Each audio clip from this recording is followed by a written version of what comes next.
Oi, gente! Hoje é dia de falar sobre Aldobrando, um quadrinho do Ghibli e do Luigi Critone, dois italianos, um gibi leve e gostoso para você refrescar a cabeça. Só que antes disso, vem cá, se você está assistindo esse vídeo no YouTube, deixe seu like aqui, se inscreva no canal do Fora do Plástico e também ative o sininho para você acompanhar tudo que a gente tem publicado por aqui. Se você está assistindo esse vídeo no Instagram, vá até o nosso canal do YouTube e confira também nosso conteúdo por lá. Publicado pela Nemo, Aldobrando é um quadrinho diferente daqueles outros que talvez você tenha lido do Ghibli. O Ghibli tinha sido publicado aqui no Brasil outras duas vezes pela editora Veneta, com A Terra dos Filhos e Uma História. Uma História foi publicado inclusive no ano passado.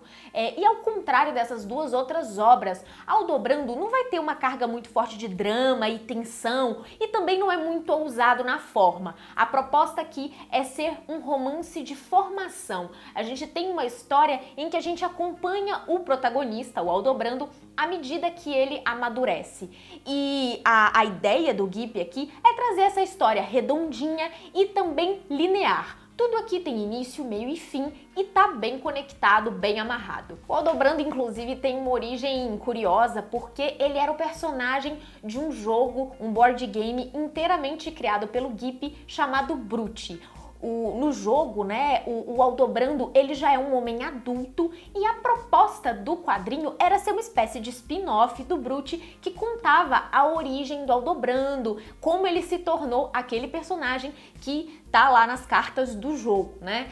O Aldobrando, então, vai começar como uma história escrita e desenhada pelo Ghibli, como um spin-off, que nem eu disse, mas à medida que o processo foi acontecendo, o Ghibli percebeu que ele não trabalharia sozinho. Inclusive, Aldobrando é a primeira história em que o Ghibli não faz roteiro e arte. Aqui ele chamou o Luigi Critone para tomar conta dos desenhos. Você pode ver, inclusive, as primeiras páginas que tinham sido desenhadas pelo Ghibli, mas depois foram passadas para o Luigi Critone, que deu o seu toque, que deu o seu tom, que vai ser o que a gente vai ver ao longo de todo o quadrinho. O Critone, inclusive, já tinha experiência em ambientações medievais, ele já tinha feito outros quadrinhos ambientados na Idade Média e isso é um diferencial aqui.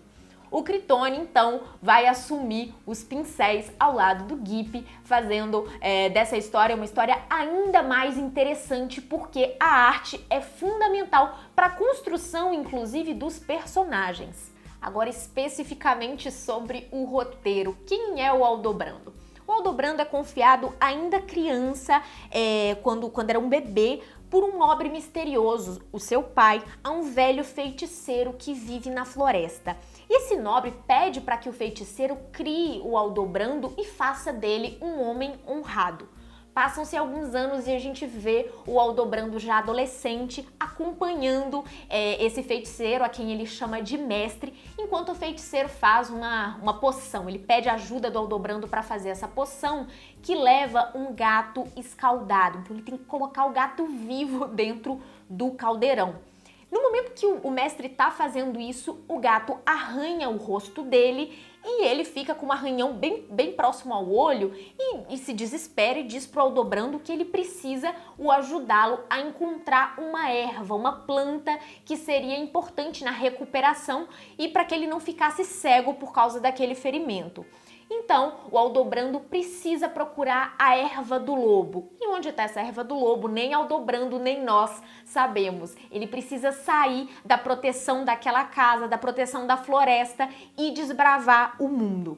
Esse é o ponto de partida para uma história que vai te deixar encantado pela personalidade do Aldobrando e pela sua inocência. É uma história que consegue trabalhar muito bem com elementos clássicos das tramas medievais e se você gosta desse tipo de narrativa, desse tipo de ambientação, vai se sentir em casa lendo Aldobrando. Eu queria comentar alguns pontos muito interessantes, alguns destaques de Aldobrando e a gente já começa falando dos diálogos. Os diálogos de Aldobrando, eles são muito presentes, você pode ver pelas páginas que o tempo todo nós temos balões de fala, mas isso nunca é cansativo. Existe uma fluência muito gostosa nos diálogos e eles são muito naturais. E o outro ponto é, por mais que essa é uma história leve, uma história de amadurecimento, existe um subtexto poderoso, um subtexto bem crítico aqui e crítico aos poderosos. O Gipp vai fazer isso principalmente na figura do rei tirano que aparece ao longo da evolução da trama.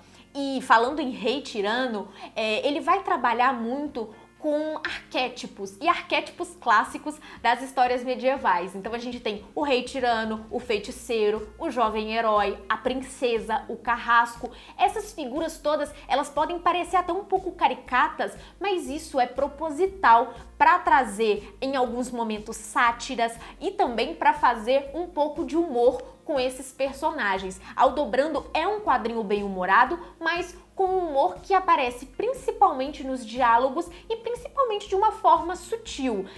Você pode notar que a maioria das vezes é um humor que é crítico e não um humor que é escancarado. Esses arquétipos funcionam tão bem na história também por causa da caracterização do Luigi Critone, como eu disse no início desse vídeo. Ele é fundamental não só porque tem uma arte sublime, mas também porque consegue imprimir características muito típicas aos personagens. Um exemplo é o próprio Aldobrando, né? O Aldobrando, ele é meio cabeçudo, ele é magrinho, ele tem até um aspecto franzino mesmo. E à medida que a história avança, a gente vai observando como, mesmo não mudando esteticamente, a postura do Aldobrando muda porque ele está amadurecendo. Então na arte a gente consegue observar esses detalhes, essas nuances que são imprimidas pelo Critone, que faz um trabalho muito bonito. Muitas vezes dá para ver que tem inspirações em pintores clássicos, pintores renascentistas, por exemplo, e ainda tem as cores do Francesco Danieli e da Cláudia Palescandolo, que são sublimes mesmo. Acho que a arte de Aldobrando é um ponto alto, sem dúvidas, porque a construção daquele mundo é fundamental e ela só é possível porque a arte é uma ferramenta para isso. Eu devo te dizer que o Gipp e o Critone não fazem algo inovador em Aldobrando, mas parece que essa nem era a proposta, e o uso de arquétipos e também de elementos clássicos das histórias medievais, falar de um personagem que é honrado, um personagem que é leal, parece ser prova disso, né? Só que a jornada é uma delícia e vale muito a pena vivê-la ao lado do Aldobrando. Se você gostou desse vídeo, vem cá, deixa seu like aqui, se inscreva no nosso canal e continue acompanhando o que a gente tem feito por aqui e também lá no Instagram, no @Fora do Plástico. Você também pode se tornar um apoiador do Fora do Plástico em apoia.se/Fora do Plástico. Lá você confere todas as modalidades de apoio, todas as recompensas. Vem com a gente e até a próxima!